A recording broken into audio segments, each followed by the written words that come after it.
So what does an insurance agent do? I would say it's, the ultimate job boils down to building a customer base. Okay. So it's prospecting, it's like any other kind of sales job, where it's about developing a marketing plan, and developing a list of prospects to be able to talk to. Now, the advantage of an insurance versus other forms of sales would be is everybody's a prospect, because everybody has insurance. If they own a car, if they own a house, if they own, all that kind of stuff, they all have insurance. So as you build a business plan in order to develop these prospects, you've got, ultimate, unlimited amount of people. But so the first part is building a prospect. The second part is being able to help manage the risks that the people face. Why do I even want insurance? Well, the value of the insurance is, basically the insurance is a transfer of risk. So what I mean by that is if you have a car, and let's say that car is worth $10,000, well, unless you've got $10,000 sitting in the bank, if that car gets damaged, you're transferring that risk over to, in our case, Allstate Insurance. So you pay us $400 every 6 months, you pay $800 a year, we protect that risk. So while you maybe can't afford $10,000 to replace your car, you can afford, the $400 every 6 months to make sure that protection. Yeah. Okay? The other big thing of transfer risk is probably more important, that's the liability. So if you were to get into a car accident and you were to hurt somebody, you damage your car, and now all of a sudden somebody's hurt, and you're responsible for it, well, you're transferring that risk, that liability risk, back to Allstate too.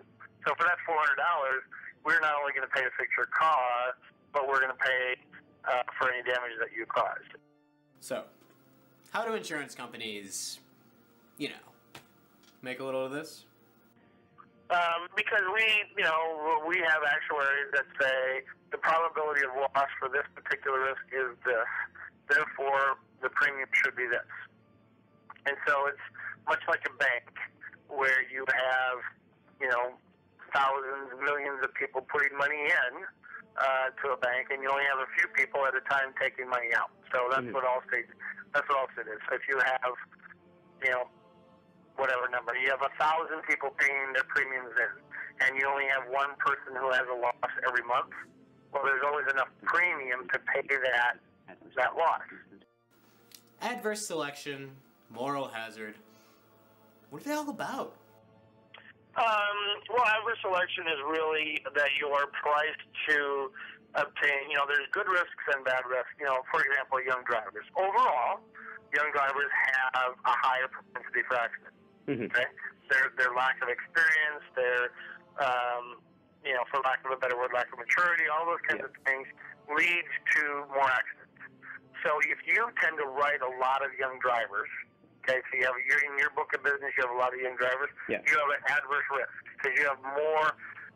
What we hope with young drivers is that if you get their parents, so you get mom, dad, and junior, that while junior is a higher risk, we also are getting mom and dad with them. So you got two good risks, and you got a higher risk. Yeah. Well, if you're not writing mom and dad, you're just writing all the kids. That would be adverse selection.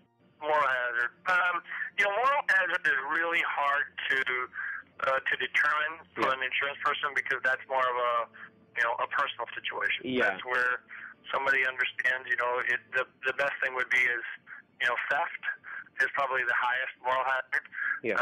Is somebody steals some of their own things, turn it in the insurance company, and then all of a sudden we end up paying for it. And then once we pay them, they go pick up their piece of jewelry, or could be their car, whatever the case is. So it's hard for us to really measure moral hazard. But moral hazard could also be things like, I know this is broken, but I'm not going to fix it. Okay. Moral hazard could be as simple as I know I need a new roof on my house, but I'm going to wait till the next hailstorm that comes through, and I'll have the company pay for it. Even though the roof was bad to start with, I know it's bad. I'm going to wait for the insurance company to pay for it. So Chaos. It's everywhere. And there is nothing to stop me, nothing to threaten me with. I have no rules, no moral code. nothing.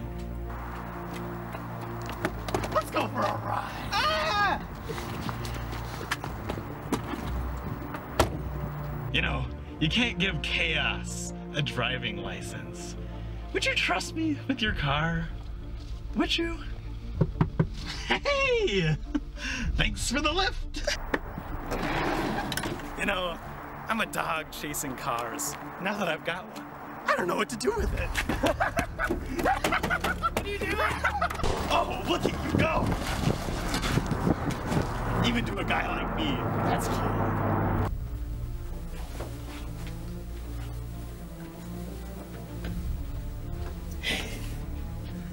Do you want to see a magic trick? Why not?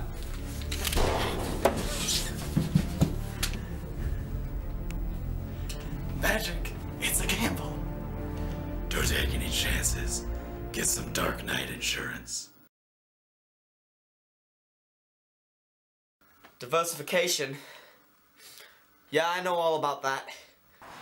Hello, sir. How you doing today? I'm great. How are you? Pretty good. What would you like? I would like to buy all of your bananas. Oh, really? All of them? All of them. All of them? All of them. All of them? All of them. Okay. As you can see, I put all of my funds into bananas. I can think that they are a very important versatile fruit, and the market risk for them should be relatively low, so I think it should be okay. It should be alright that I have all my money in one place. I don't think anything can go wrong. Man, all my assets were put in bananas. They went completely down the drain. I've had it with all these toilet escapades. I diversified my assets by investing in guns and butter and cows that make guns and or butter depending on the productivity curve. Bonus points. Yeah, I really like to diversify my assets. Sharon! My risk for my return of the Jedi? Yeah! Seems like a good trade-off to me. You guys got it completely wrong. That's not risk and return at all.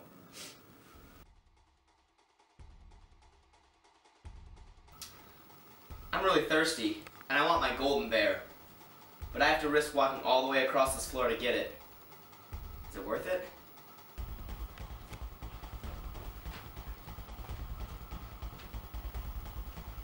Ah. Worth it. I really want my golden bear. There's a barrier in the way. Is it worth it?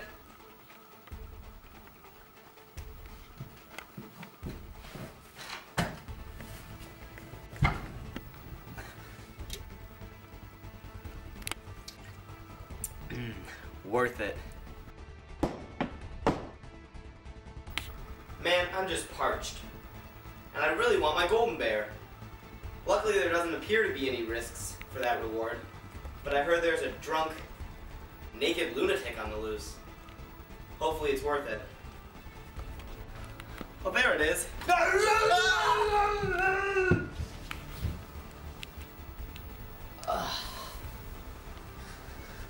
Oh, there.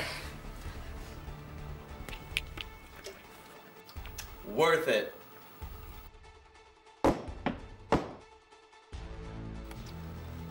Man, I'm just so thirsty, but I have no money. So my friends bet if I drive blindfolded to the convenience store, they'll buy one for me. I don't see anything wrong with that. I mean, I can drive one need if I really want to.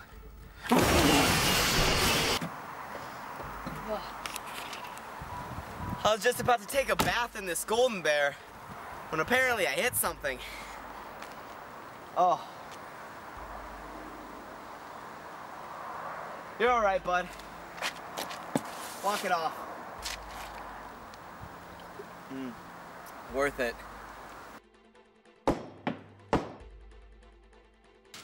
I really need my golden bear, but the only one left in the world is owned by a drug lord from Russia. Well, with this baby, I'm gonna go take it.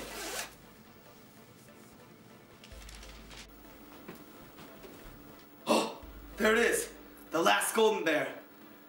I I want to make a Niagara Falls of it and bathe in it and live in it. It'll be mine. Give me the golden bear.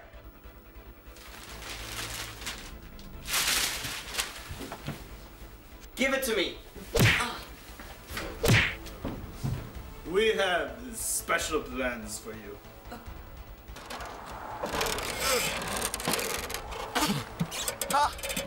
Oh my god. Whew. Yeah, worth it.